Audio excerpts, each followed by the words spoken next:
Donald Trump met les gauchistes en PLS, on va écouter son discours de Davos, et si on va se regarder ça, c'est pour 3 raisons. La première raison, c'est parce que c'est intéressant, on parle d'un sommet de haut niveau où les plus grands leaders se sont exprimés, et c'est un des premiers grands discours internationaux de Donald Trump, donc ça va donner le ton. L'autre raison, c'est que ça va vous permettre de voir le contraste entre un chef d'État comme Donald Trump et les demi-portions qui nous gouvernent, et la troisième raison, c'est que ça va nous permettre de prendre la mesure du niveau de propagande sur nos médias, parce que sur nos médias, on nous présente Trump comme un danger public, et que les heures les plus sombres, il n'y a pas de problème, on est en roue libre. Donc regardez par exemple cette petite séquence, et puis après, on comparera cette hystérie médiatique avec la réalité de ce que raconte Trump. Enfin, je suis un homme engagé comme je l'espère encore. Donc toujours traduisez, je suis un homme engagé, ça veut dire je suis un homme de gauche. Il faudrait que beaucoup de gens le soient beaucoup plus.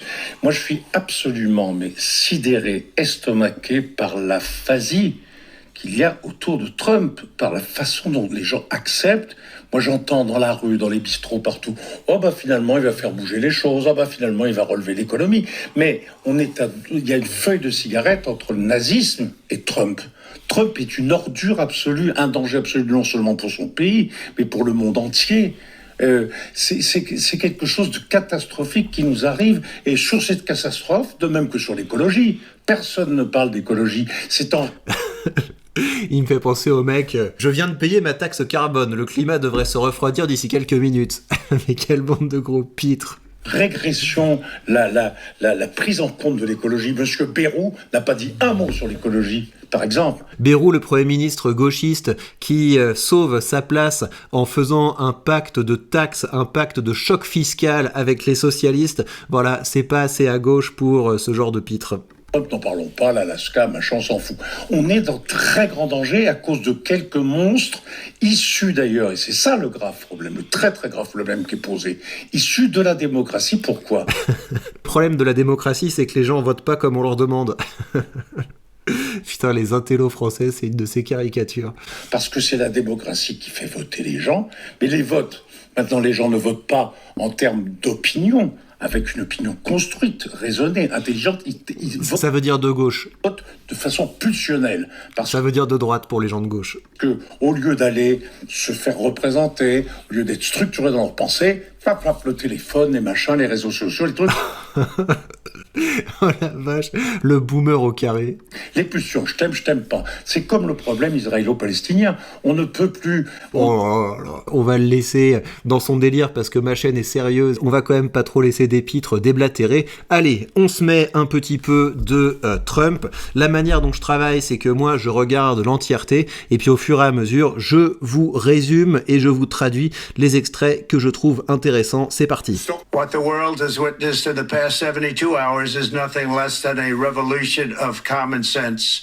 Our country will soon be stronger, wealthier, and more united than ever before, and the entire planet will be more peaceful and prosperous as a result of this incredible momentum and what we're doing and going to do. Première déclaration de Trump, les États-Unis rentrent dans un nouvel âge d'or, les États-Unis vont devenir plus puissants, plus riches que jamais, et tout le monde bénéficiera de cette paix et de cette prospérité. On day one, I signed an executive order directing every member of my cabinet to marshal all powers at their disposal to defeat inflation and reduce the cost of daily life.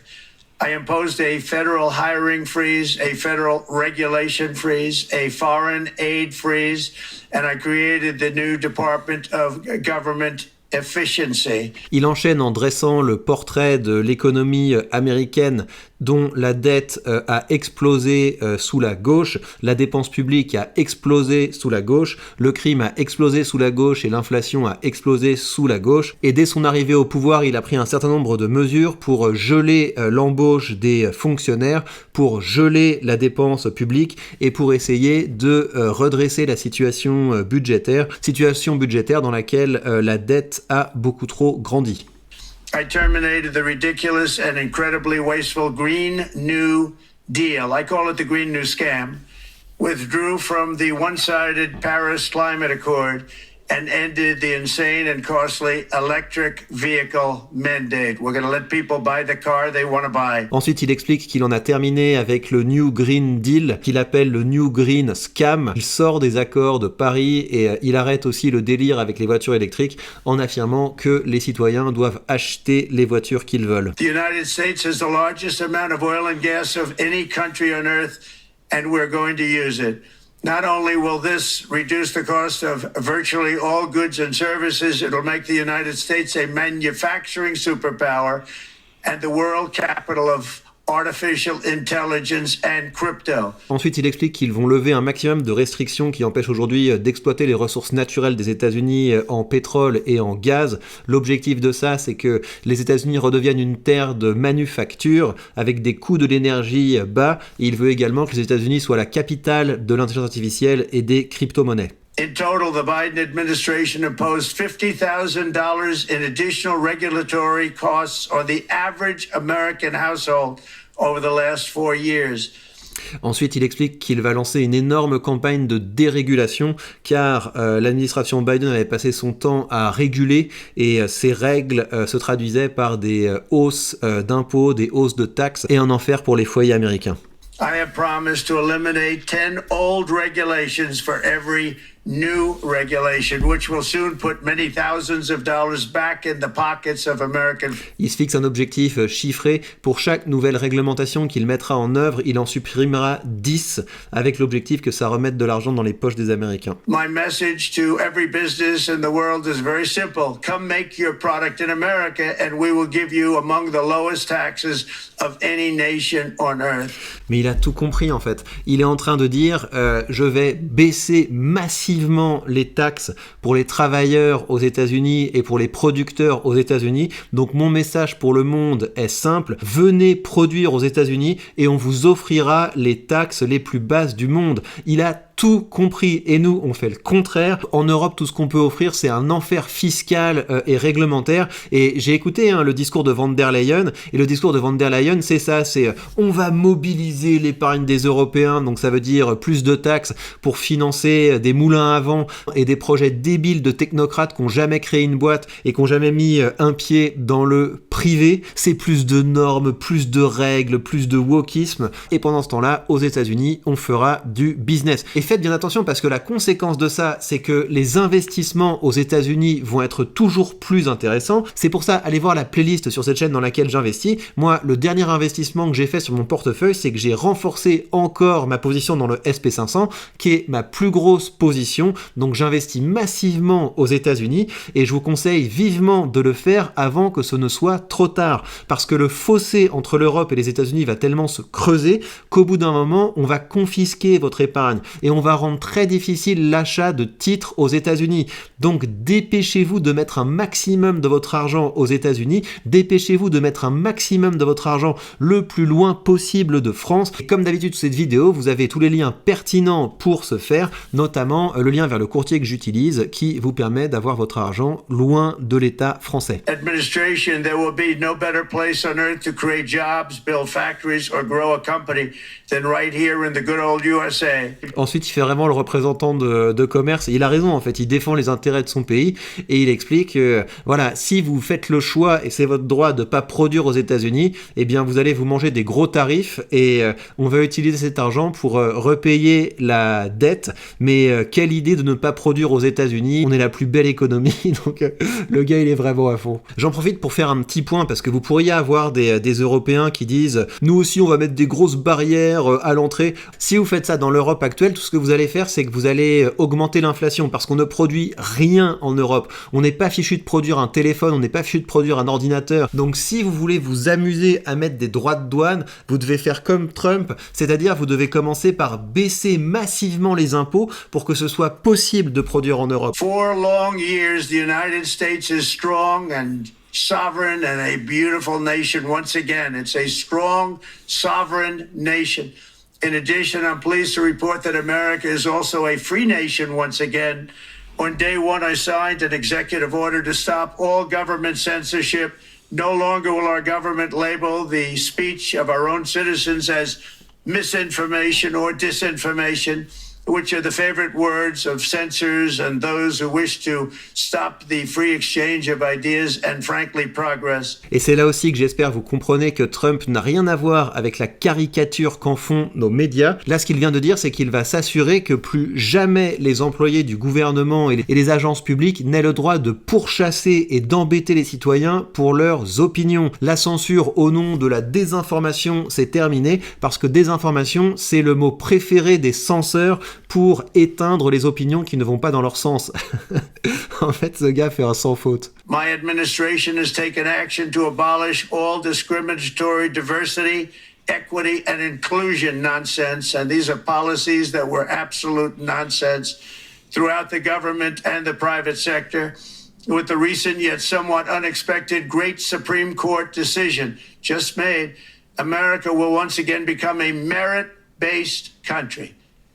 You have to hear that word, merit-based country. Oh, ce que c'est beau, il fait plaisir, mais d'un autre côté, je suis triste qu'on n'ait pas ce genre de discours chez les politiciens en Europe, parce que je sais qu'au niveau de l'opinion, ça commence à bouger, vous avez des chaînes comme la mienne, vous avez des chaînes qui ressemblent à la mienne, vous êtes de plus en plus nombreux à me soutenir, à vous abonner, à commenter, à partager, et vous aussi à vous lancer pour dire les termes. Et donc là, ce qu'il vient de dire, c'est qu'il a signé un décret qui interdit les discriminations woke, à savoir, je t'embauche parce que tu es une minorité, je t'embauche parce que si ou ça. Ces délires de discrimination positive, c'est terminé. Les États-Unis redeviennent une terre de mérite. Et ça fait tellement plaisir et on aurait tellement besoin de faire ça parce que toutes les fois que vous sélectionnez quelqu'un au nom d'autre chose que sa compétence, vous détruisez de la valeur. And I've made it official, an official policy of the United States, that there are only two genders, male and female. And we will have no men participating in women's sports, and transgender operations, which became the rage, will occur very rarely. Et il explique qu'il a fait une politique officielle des États-Unis, qu'il n'y a que 2 genres, et on arrête avec les délires des hommes déguisés en femmes qui participent aux compétitions sportives. Finally, as we restore common sense in America, we're moving quickly to bring back strength and peace and stability abroad. I'm also going to ask all NATO nations to increase defense spending to 5% of GDP, which is what it should have been years ago.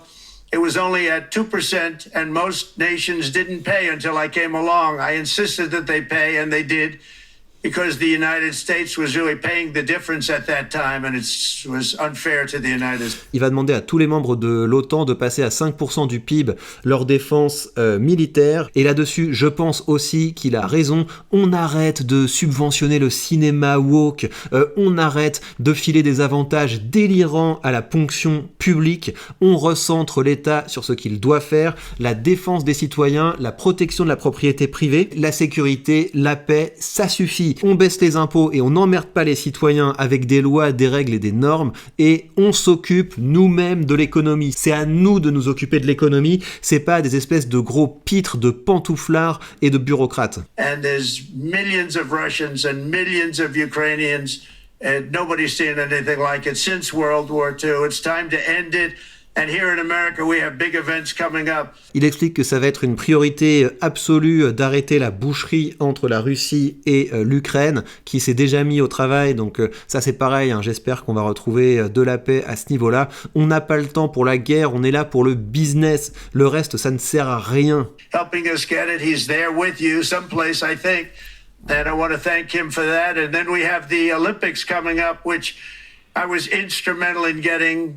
Also in my first term. Ensuite, c'est parti pour l'agenda des célébrations. Il y aura la Coupe du Monde aux États-Unis et il y aura les Jeux Olympiques aux États-Unis. Non, mais il va avoir un mandat de feu, en fait. Il va avoir un mandat de fou furieux. Tous les regards seront braqués sur son pays. Et ce que je peux vous dire, c'est qu'en tant qu'investisseur, je suis plus bullish que jamais sur les États-Unis. Mais vous devez bien le voir, hein, quand vous regardez la composition de mes portefeuilles. Je pense que vous avez compris. I got the Olympics to come and I won't be president, but it turned out through a stroke of luck, or whatever you might call it, that I'm going to be president during the World Cup. Et finalement, j'ai eu de la chance de ne pas avoir été élu la dernière fois. Ça me permet d'avoir les Jeux Olympiques et la Coupe du Monde, donc on va bien s'amuser. Ouais, il va kiffer. Last administration, our nation has suffered greatly, but we're going to bring it back and make it greater, bigger, stronger, better than ever before.